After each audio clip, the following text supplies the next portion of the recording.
तनख्वाह कितनी मिलती है इस फील्ड में? जर्मनी में तो काफ़ी ज़्यादा है, लेकिन वो एक्सपीरियंस की बेस पे। नहीं, 2.5 महीने से भी कम, क्या 2 महीने से भी जी कम जी है? जी 1 महीना 25 दिन में आ जी गई जी आपकी अपॉइंटमेंट। तो भाई देख लो, 1 महीने 25 दिन में इसकी अपॉइंटमेंट आई है, क्योंकि बीएस केमिस्ट्री एक स्टूडेंट को, बैचलर जो पाकिस्तान में छोटे बच्चे ये वीडियो देखेंगे और जो करियर परसू करना चाह रहे हैं, उन्हें बीएस केमिस्ट्री क्यों पढ़ना चाहिए? ऐसा क्या, मैंने आजकल कंप्यूटर साइंस का सुना है, इंजीनियरिंग का सुना है, बीएस केमिस्ट्री क्यों पढ़ना चाहिए? आपने क्यों चूज करा बीएस केमिस्ट्री?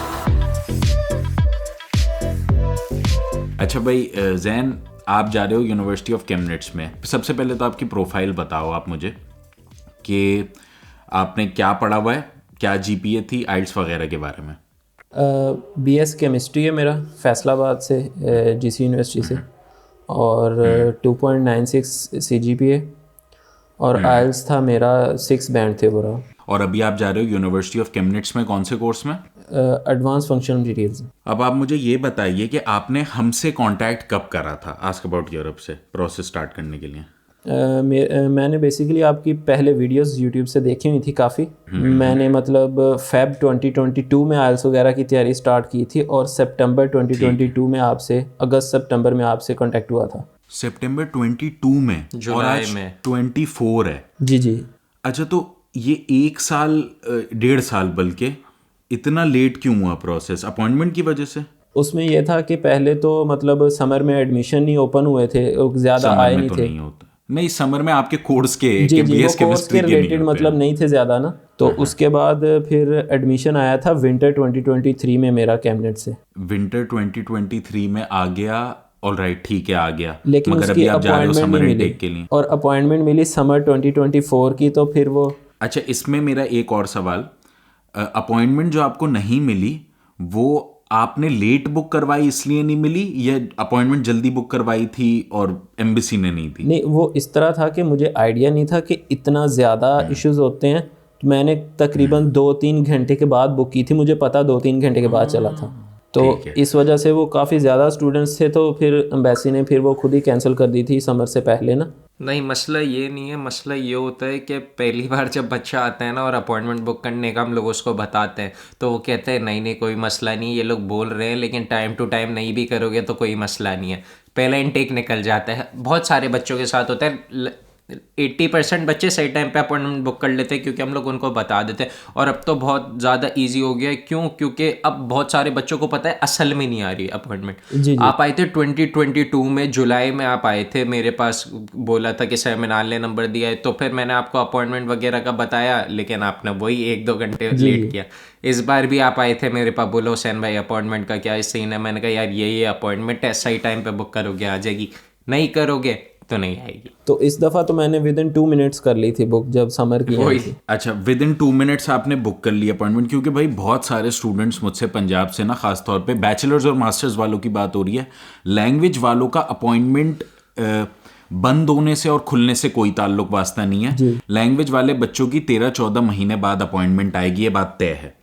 जो बैचलर्स और मास्टर्स वाले बच्चे हैं उनकी हर सेमेस्टर अपॉइंटमेंट खुलती हैं, और फिर जब सेमेस्टर एंड होने वाला होता है तो वो अपॉइंटमेंट्स एम्बेसी खुद ही डिलीट कर देती है, एक स्पेसिफिक नंबर ऑफ स्टूडेंट्स को अपॉइंटमेंट दे के, और उसके बाद वो नए सेमेस्टर की अपॉइंटमेंट खोलती है। सही कह रहा हूँ? ऐसा ही है? ऐसे ही। तो जैसे मैं आप लोगों को ऐसे समझाने की कोशिश करता हूँ, जैसे आज रात में 12 बजे अपॉइंटमेंट खुलनी है, ठीक है? तो अब आपने 12:01 पे या 12:02 पे अपॉइंटमेंट बुक करा ली, ठीक है? तो आपकी अपॉइंटमेंट आ जाएगी। सही है? इसमें आपकी अपॉइंटमेंट आनी होती है, ऐसी बात नहीं है कि नहीं आ सकती।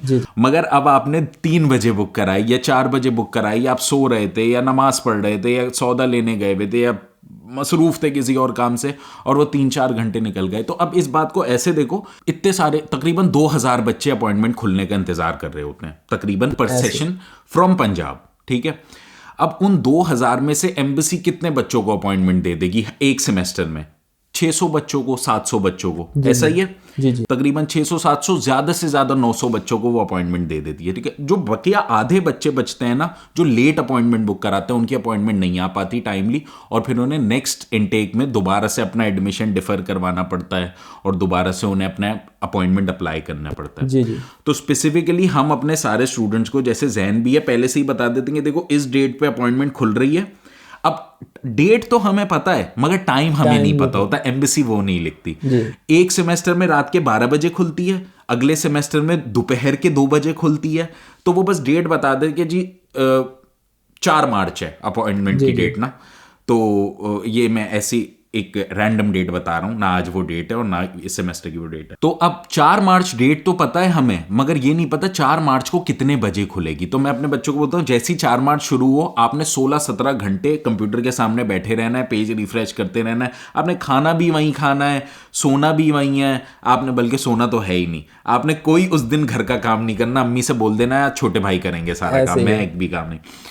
तो एक सेमेस्टर जैन की इसी वजह से अपॉइंटमेंट मिस हो गई थी, क्योंकि इसने 2-3 शुरू में बच्चे थोड़ा सा इसको लाइटली लेते हैं, और ये मैं इसलिए बना रहा हूं वीडियो कि आप लोगों को अपॉइंटमेंट की इंपॉर्टेंस का पता चले। आती ज़रूर है, देखो अगर आप जल्दी अपॉइंटमेंट बुक करोगे, सपोज करो जैन ने अभी सितंबर में ही शुरू करा मेरे साथ प्रोसेस, क्योंकि सितंबर में इसका विंटर इनटेक के लिए एडमिशन आया, ये टाइम पे अपॉइंटमेंट बुक करा लेता तो ये जर्मनी पहुंचे हुए इसको टाइम हो चुका होता। मगर बहरहाल नहीं हुआ, बच्चों को नहीं अंदाज़ा होता स्टूडेंट्स को, तो फिर उनका हम लेटर डिफ़र करवाते हैं, जैसे कि जैन का हमने लेटर डिफ़र करवाया। और असल में मसला ये भी तो है ना जैन कि आपने जो कोर्स पढ़ा है माशाल्लाह से, आई एम श्योर आपका पैशन है केमिस्ट्री पढ़ने का, मगर वो मिलता भी तो इतनी मुश्किलों से है, समर में तो खुलते ही नहीं है, इतनी मुश्किलों से एडमिशन नहीं होते ज़्यादा। हाँ बिल्कुल। तो फिर हमने ऐसे इनका दोबारा से एडमिशन डिफ़र करवाया, और इस बार इन्होंने with in 2-3 minutes appointment book करा ली, और इनकी अपॉइंटमेंट टाइमली आ गई। अच्छा, कितने अपॉइंटमेंट बुक करवाने के कितने महीने बाद आपकी अपॉइंटमेंट आई? अपॉइंटमेंट मैंने बुक करवाई थी 15 नवंबर को, और 10 जनवरी को आ गई थी। 2.5 महीने से भी कम है ऑलमोस्ट। नहीं, 2.5 महीने से भी कम, क्या 2 महीने से भी कम है। जी। 1 महीना 25 दिन में आ गई आपकी अपॉइंटमेंट। तो भाई देख लो, 1 महीने 25 दिन में इसकी अपॉइंटमेंट आई है, क्योंकि इसने टाइम पे अपॉइंटमेंट बुक कराई। अब अगर ये 5 मिनट लेट बुक कराता है, 10 मिनट लेट बुक कराता ना अपॉइंटमेंट, देखो इतना मुश्किल रॉकेट साइंस नहीं है कोई। आप लोग ये सोच रहे होगे कि इतने कम टाइम में बुक करवानी है, मगर बच्चे करवा रहे हैं। इस सेमेस्टर में आपको बताऊं, तकरीबन सपोज करो 80-90 बच्चे हमने पंजाब से सिर्फ करे ना, ये रैंडमली नंबर बता रहा हूं, मुझे सही याद नहीं, तो उनमें से 80% बच्चों की आई अपॉइंटमेंट जिन्होंने टाइम पे बुक करी। जिन 20% ने टाइम पे बुक नहीं करी, सपोज करो 10-15 बच्चे ने टाइम पे बुक नहीं करी, उनकी अपॉइंटमेंट नहीं आ पाई। अब उनको दोबारा आपकी तरह एक और सेशन में करेंगे, फिर उन्हें अगले सेशन में वो टाइम पे अपॉइंटमेंट बुक। और मसला ये नहीं है, मसला ये है कि हमजा ना बहुत काम था, जैन है इसका नाम। वो जैन बहुत काम था। इसने इतना कोई परेशान नहीं था, इसने कोई वो इतना कोई मैसेज नहीं किया कि हुसैन भाई के अपॉइंटमेंट मेरी नहीं आई है तो अब मैं तो जर्मनी नहीं जाऊंगा और अब मुझे कहीं और भेजो, या जर्मनी का आपका अल्लाह भला करे मैं अपॉइंटमेंट नहीं ले सकता। क्योंकि बहुत सारे बच्चे होते हैं वो एक बार इनटेक में अपॉइंटमेंट नहीं लेते ना, तो वो बाद में आते हैं बोलते हैं यार अब तो हम अपॉइंटमेंट ले ही नहीं सकते, अगर हम बुक करेंगे तो अगली बार भी नहीं आएगी। वो बहुत अपने आप को डीमोटिवेट कर लेते हैं, बोलते हैं कि जर्मनी हो ही नहीं सकता। वो इसको मैंने बोला यार अपॉइंटमेंट आपने देखो आगे पीछे बुक की होगी इसलिए नहीं आई है, लेकिन कोई मसला नहीं है, ये इनटेक आएगा, इस इनटेक में भी मैं आपको 1 हफ्ते पहले या 2 दिन पहले तक अपडेट कर दूंगा कि किस दिन अपॉइंटमेंट खुलेगी, किस टाइम पे। बहुत कामली इसने अपॉइंटमेंट बुक करी, अपॉइंटमेंट आई, इसने बताया मुझे इंटरव्यू की तैयारी, वीज़ा फाइल वगैरह, ये सब कुछ बहुत ईजीली सब हुआ, बिल्कुल भी परेशान नहीं हुआ।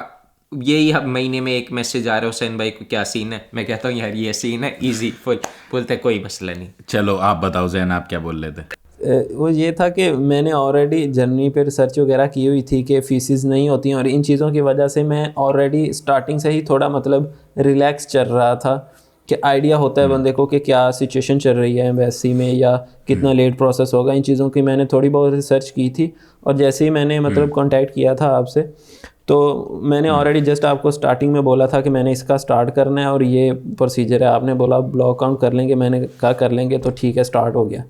मतलब मैंने उस चीज़ पे नहीं गया कि इस कंट्री का करना है या इसका करना है। हाँ, मगर सबका लेवल ऑफ पेशेंस आपकी तरह नहीं हो सकता ना। कुछ लोग बच्चे फ्रस्ट्रेट हो जाते हैं, और उसमें स्टूडेंट्स की कोई गलती नहीं है, मैं तो मानता नहीं हूँ, क्योंकि यार को कितना पेशेंट हो बंदा। वो बेसिकली साथ में मैं जॉब कर रहा था, तो इस वजह से माइंड डाइवर्ट रहता था। बस यही होता है कि मतलब जितना आप पेशेंस रखोगे उतना आपका प्रोसेस स्मूथली हो जाएगा, वरना नहीं हो पाएगा। अभी दूसरा प्रॉब्लम इसमें ये भी आता है कि आपका जैसे विंटर इनटेक में एडमिशन आया, जी। अब आपकी यूनिवर्सिटी को हमने किसी तरीके से मना लिया कि वो समर में भी डिफ़र कर दें, क्योंकि समर में वो ये कोर्स ऑफर कर रही थी, सेम कोर्स ना, यूनिवर्सिटी ऑफ कैम्ब्रिज। बाज़ औक़ात यूनिवर्सिटीज़ डिफ़र नहीं करती हैं अपना एडमिशन, जो बड़ी बड़ी यूनिवर्सिटीज़ होती हैं ना, ख़ास तौर पे। हालांकि Cambridge is a very good university, मगर ये जैसे फ्रैंकफर्ट, बर्लिन, म्यूनिक वगैरह होती है ना, बच्चे एक दफ़ा तो ये एडमिशन दे देती है, मगर अगर खुदा ना खास्ता अपॉइंटमेंट नहीं आती तो ये एडमिशन लेटर डिफ़र नहीं करती ज़्यादातर। तो बोलती हैं नेक्स्ट सेमेस्टर में दोबारा से अप्लाई करो एडमिशन। फिर बच्चे को ज़ीरो से स्टार्ट करना पड़ता है कि दोबारा से एडमिशन अप्लाई करना है, दोबारा से एडमिशन सिक्योर करना है। तो ये भी कोशिश करनी है कि पहले से ही, अगर अपॉइंटमेंट आपको लगता है आपने थोड़ा लेट बुक कराई है, टाइम पे भी बुक कराई है, तो आप एडमिशन आने के बाद यूनिवर्सिटी से पूछ लो कि is this letter deferrable. Deferment मतलब नेक्स्ट सेमेस्टर में ये एक्सटेंड हो सकता है एडमिशन या नहीं, तो पहले से ये रिसर्च करके रखनी चाहिए। इन योर केस आपका हो सकता था, हमने पहले से ही करके रखा हुआ था। जी, वो इनरोलमेंट हो गई थी समर में, तो जस्ट उन्होंने वही मिसिंग डॉक्यूमेंट्स में एम्बेसी ने डाला था, तो वो बाद में हमने इनको शो करवा दिया था, मेल कर दी थी। अच्छा, अब एक स्मार्ट लोगों के लिए सवाल मेरा आपसे, बीएस केमिस्ट्री क्या होता है और जर्मनी में इसकी क्या ऐसी वैल्यू आपको लगी कि आपने बीएस केमिस्ट्री पढ़ना बेहतर समझा? बीएस केमिस्ट्री नहीं, अब आप कौन सा कोर्स पढ़ना है दोबारा रिपीट करिए। Advance functional materials. हाँ, आपने बीएस केमिस्ट्री पढ़ा है। अब एडवांस फंक्शनिंग मटेरियल्स क्या होता है, बीएस केमिस्ट्री से कैसे रिलेट करता है, और आपने जर्मनी में ये क्यों पढ़ना बेहतर समझा? ये तीनों सवालों का आपने जवाब देना है मुझे, क्योंकि लोग देखें तो सही, बीएस केमिस्ट्री भी जर्मनी में पढ़ा, एमएस केमिस्ट्री मतलब पढ़ा जा सकता है। उसमें यह है कि मैंने लाहौर में जब जॉब स्टार्ट की थी, वो बेसिकली एक प्राइमरी फार्मास्यूटिकल कंपनी थी, तो उसमें ऑलमोस्ट सारी ऑर्गेनिक केमिस्ट्री और इस तरह की सारी चीज़ें हम वर्क कर रहे थे। तो उसके बाद ये जो फंक्शनल मटेरियल्स का कोर्स है, ये बेसिकली केमिस्ट्री और फिज़िक्स का कम्बिनेशन है। जो आपके सब्जेक्ट्स फिज़िक्स में और केमिस्ट्री में होते हैं, ऑलरेडी बीएस केमिस्ट्री में भी बच्चे माइनर्स में पढ़ते हैं फिज़िक्स को, तो वो भी कोर्सेज़ कंबाइन है। तो वो आप पे डिपेंड करता है कि आपने स्पेशलाइजेशन केमिस्ट्री की तरफ जाना है या फिज़िक्स की तरफ जाना है। ठीक है। जो जैसे फॉर एग्जांपल सेमीकंडक्टर्स की फील्ड्स होती हैं, वो फिज़िक्स की रिलेटेड निकल जाएंगी, और साथ में फार्मास्यूटिकल या केमिकल इंडस्ट्रीज़ जो होंगी, मटेरियल साइंसेज के रिलेटेड होंगी कुछ, वो केमिस्ट्री वाली साइड पे आ जाएंगी। इस तरह ये दोनों कम्बिनेशन के साथ चलती हैं कि बच्चा जिस साइड पे जाना चाहे तो दोनों में कर जा सकता है। अच्छा, तो एक और सवाल मेरा कि एक स्टूडेंट को, आपने बीएस केमिस्ट्री पढ़ा हुआ है तो आप प्रोबेबली केमिस्ट्री की साइड पे जाएंगे। जी जी। तो फिजिक्स पढ़ना कितना, मतलब जो आपने बीएस केमिस्ट्री पढ़ी है इसमें तो जाहिर है ज़्यादातर केमिस्ट्री होगी। जी जी। तो आपके लिए ये कोर्स क्यों एक अच्छा कोर्स था कि आपने बोला नहीं मैं फिजिक्स भी पढ़ लूँगा? क्या आपने पहले पढ़ा हुआ था या आपको कोई पैशन है उसमें, या बीएस केमिस्ट्री में वो पढ़ाते हैं? बीएस केमिस्ट्री में ऑलरेडी फिजिक्स के माइनर कोर्सेज इतने होते हैं कि हम उसको टैकल कर सकते हैं, प्रॉब्लम नहीं होती। परफेक्ट। अच्छा, एक और मेरा सवाल इसमें कि बीएस केमिस्ट्री एक स्टूडेंट को, बैचलर्स जो पाकिस्तान में छोटे बच्चे ये वीडियो देखेंगे और जो करियर परसू करना चाह रहे हैं, उन्हें बीएस केमिस्ट्री क्यों पढ़ना चाहिए? ऐसा क्या, मैंने आजकल कंप्यूटर साइंस का सुना है, इंजीनियरिंग का सुना है, बीएस केमिस्ट्री क्यों पढ़ना चाहिए? आपने क्यों चूज़ करा बीएस केमिस्ट्री? बीएस केमिस्ट्री में ये कि मैंने तो इस वजह से चूज़ किया कि मुझे इंडस्ट्रीज़ का शौक़ था, लाइक जिसमें आप रॉ मटेरियल्स से कुछ प्रोडक्ट्स जनरेट कर रहे हैं। आपकी जितनी मटेरियल साइंसेज की हैं इंडस्ट्रीज़ हैं, जैसे केमिकल इंडस्ट्रीज़ में आप बहुत सारी प्रोडक्ट्स बना रहे हैं, इवन जो प्राइमरी फार्मास्यूटिकल की इंडस्ट्रीज़ हैं उसमें भी सारा यही काम हो रहा है जो ऑर्गेनिक केमिस्ट्री से रिलेटेड है। और एनालिटिकल केमिस्ट्री में आपकी सारी टेस्टिंग्स आ जाती हैं, और ये सारा कुछ लिंक्ड है मैन्युफैक्चरिंग के पॉइंट ऑफ व्यू से। जो बड़ी इंडस्ट्रीज़ में मैन्युफैक्चरिंग हो रही है उसमें मेडिसन्स भी हैं, केमिकल इंडस्ट्रीज़ भी हैं, उसमें आपकी ऑटोमोटिव इंडस्ट्रीज़ में भी कुछ फिज़िक्स की सब्जेक्ट्स आपको लेके जा सकते हैं, और ये सारी चीज़ें आपस में इंटरलिंक्ड है। अच्छा, अब फाइनली मेरा सवाल कि जर्मनी आपने क्यों सिलेक्ट करा एक केमिस्ट बनने के लिए? क्योंकि केमिस्ट, आपकी बातों से लग रहा है कि इस चीज़ के लिए जर्मन आना भी ज़रूरी होगी। जी जी। क्योंकि टेस्टिंग वगैरह से, तो आपने जर्मनी क्यों सिलेक्ट करा? क्या जर्मनी बहुत बड़ा फार्मेसी, आप, और मुझे ये भी अंदाजा हो रहा है आपकी बातों से कि आपको फार्मास्यूटिकल चीज़ें बड़ी पसंद है, और केमिस्ट का काम भी यही होता है, दवाएं वगैरह या केमिकल्स वगैरह बनाना, और फार्मास्यूटिकल इंडस्ट्री का काम ही है केमिकल्स को कंबाइन करके लोगों को सेहत देना। तो आपने जर्मनी क्यों सिलेक्ट करा उसकी कि मैं केमिस्ट्री जर्मनी से पढ़ूंगा? उसकी फर्स्ट तो मेन रीज़न ये है कि जो फ्री ऑफ एजुकेशन है आपकी, और सेकंड उसकी ये रीज़न है कि जर्मनी के अंदर जो फार्मास्यूटिकल्स और केमिकल इंडस्ट्रीज़ के रिलेटेड जितनी भी रिसर्चेज हो रही हैं और आगे ये काम हो रहा है, ये बहुत, मतलब कि अब टॉप जितने भी कंट्रीज़ में हो रही हैं ना, उनमें वन ऑफ देम एक जर्मनी है। कि अगर कनाडा या इवन अमेरिका, चाइना या इन कंट्रीज़ में जो रिसर्चेस चल रही हैं केमिस्ट्री के ऊपर, उनमें से एक जर्मनी भी टॉप पे आता है। वो कोविड की भी तो बनाई थी सबसे बेहतरीन ये फाइज़र वालों ने, फाइज़र ये जर्मनी है जी। ये सारी चीज़ें ना, फिर वो जर्मनी में इस चीज़ के ऊपर काफ़ी रिसर्चेज आ रही हैं, इवन के बहुत सारे, अब मुझे एग्जैक्ट उनके नाम नहीं याद, बहुत सारे साइंटिस्ट लेवल के जो बंदे हैं, नोबेल प्राइज़ विनर्स जो हैं, वो जर्मन यूनिवर्सिटीज़ से ही रिलेट करते हैं। अच्छा, मेरा एक और सवाल आपसे, आप ही की फील्ड से रिलेटेड, मैं सॉरी इतने ज़्यादा सवाल पूछ रहा हूँ, मगर बच्चे, ये फील्ड इंटरेस्टिंग है मेरे लिए और मैं चाहता हूँ कि बच्चे ये फील्ड परसू, मैं आपका माइंड जानना चाह रहा हूँ कि आपने ये फील्ड क्यों परसू करी। तो इसमें एक और सवाल मेरा कि जर्मनी में आप अपने लिए क्या फ्यूचर देखते हो?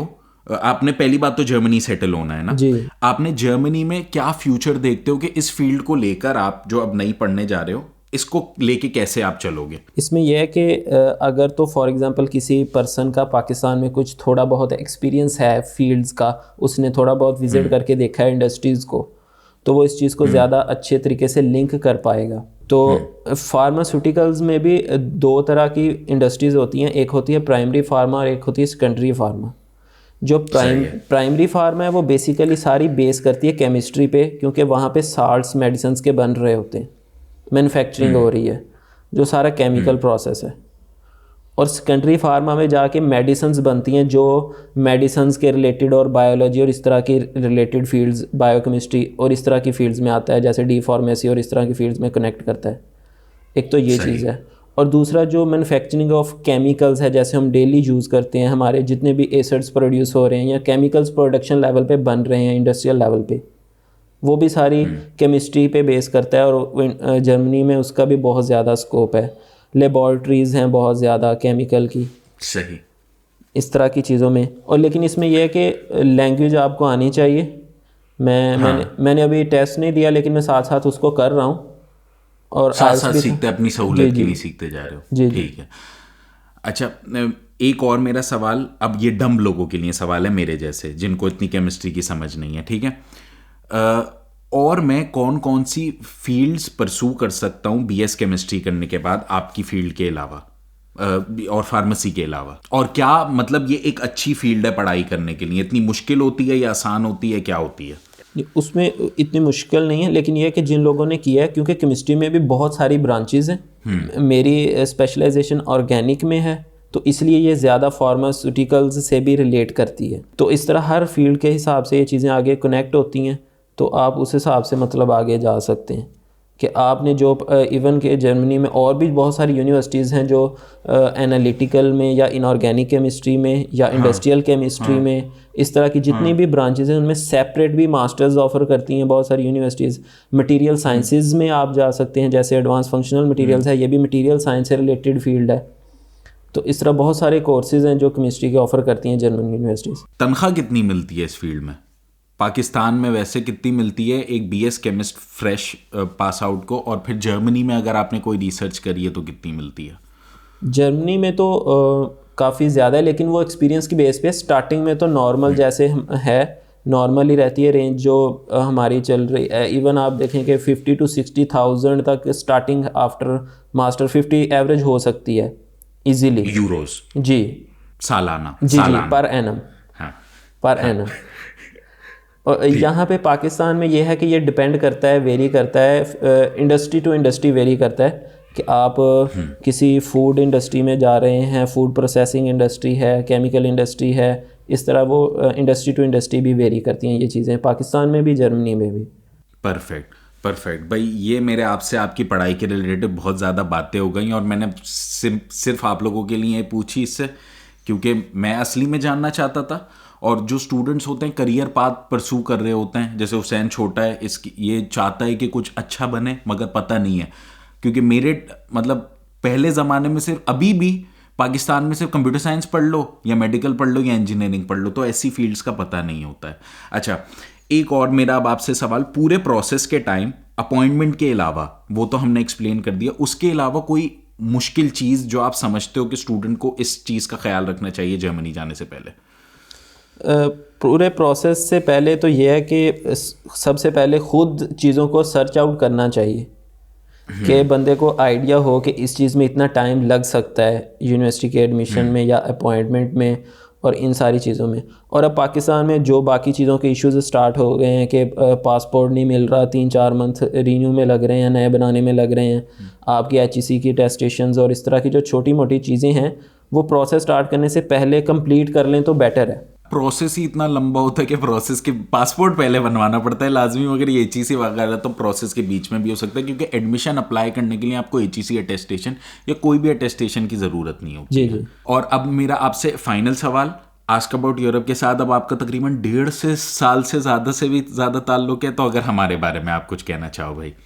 आपके बारे में ये है कि जब मैंने सर्च आउट किया यूट्यूब पे आपकी वीडियोस वगैरह देखी, तो मैं साथ में जॉब कर रहा था, तो मैं खुद प्रोसेस वगैरह नहीं कर सकता था कि जॉब के साथ इन चीज़ों को हैंडल आउट नहीं कर सकता था। तो मैंने इसी तरह अपने भाई को बताया कि ना कि ये इस तरह हैं, तो ये प्रोसेस को करते हैं, तो आप एक दफ़ा पूछ लें। तो वो कहते नहीं, अगर आप करना चाह रहे हो तो आप कंटिन्यू करो। तो मैंने आपको मैसेज किया और आपने सारा प्रोसेस करवाया। काफ़ी स्मूथ प्रोसेस था, मतलब ये है कि कोई मतलब परेशानी वगैरह नहीं आई, चीज़ें काफ़ी स्मूथ चली और अल्हम्दुलिल्लाह अब तक सारा गाइडलाइन मिल रही है भाई फराज से, हुसैन भाई से, जिनको भी मैं टेक्स्ट करता हूँ किसी चीज़ के बारे में कोई इशू आ रहा है तो वो गाइडलाइन देते हैं, वो सारी मतलब चीज़ें स्मूथ चली हैं अब तक। चलो ज़बरदस्त भाई, अगर आप लोग भी मुझसे रब्ता करना चाहते हैं तो ये रहे लिंक्स, फेसबुक इंस्टाग्राम के थ्रू आप मैसेज कर सकते हैं, कैलेंडली पे हमेशा आप मेरी क्लास बुक कर सकते हैं। ये वीडियो बनने में तकरीबन 1.5 साल लग गया जैन के साथ तो अगर आप लोग लाइक और सब्सक्राइब कर दें वीडियोस तो मुझे बहुत खुशी होगी। तो अभी तो आज के लिए इतना ही, आई सपोज फिर कल मिलते हैं ना। पीस आउट कर दो भाई जैन आप भी।